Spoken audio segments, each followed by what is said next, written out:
Well, I feel like there's a lot of athletes in the world, so it's really hard to say what, one sport is better than another. I don't necessarily agree with that claim. She's obviously a very dominant athlete, but you also have to consider the evolution of women's mixed martial arts and where it's at as opposed to many other sports. There may be other men or women swimmers or runners or other sports that just maybe a little less publicized, or gold medalist in the Olympics, could arguably be one of the best athletes in the world, just maybe not as recognized. So I don't know if I agree with that, but I am happy for women's mixed martial arts getting the attention. It's always good for us when we get publicity. She definitely dominates her weight class. She makes it look easy. She fought, 6-7 times in the UFC, and in overall maybe 6 minutes. So definitely she deserves everything she gets, and she's a public figure. She's doing the right thing. She can fight, and she's a pretty girl too. So why not? It's a pretty strong, bold statement. But as an athlete, you can't really. There's a lot of other great athletes, but it's hard to deny when she's undefeated.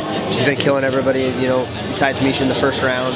So it's hard to argue with that. But one argument you could say is MMA is kind of in infancy, and all these other sports have been around a long time. So there's been some other great feats. Logan Seaver just won a 4-time NCAA title.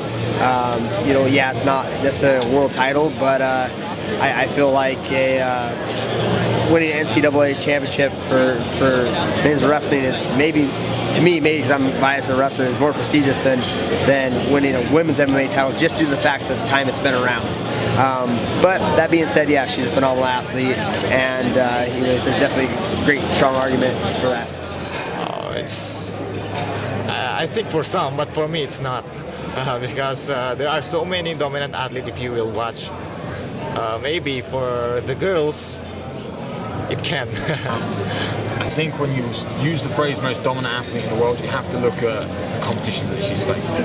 She is by far the most dominant fighter in the UFC, but the competition she's facing is nowhere near as tough as some of the other weight classes or groups they are facing. So, it's a hard one, it's a tough one. She is the most dominant athlete in the UFC, but there's no one like Ronda Rousey. There's no one like her. There's no one. She needs that rivalry. We need to see, not that I'd love to see Ronda Rousey get beat, I don't mean it like that, but I'd love to see someone rise to the occasion and her have like a trilogy, someone to make her. She needs a villain to really take her to that level, in my opinion.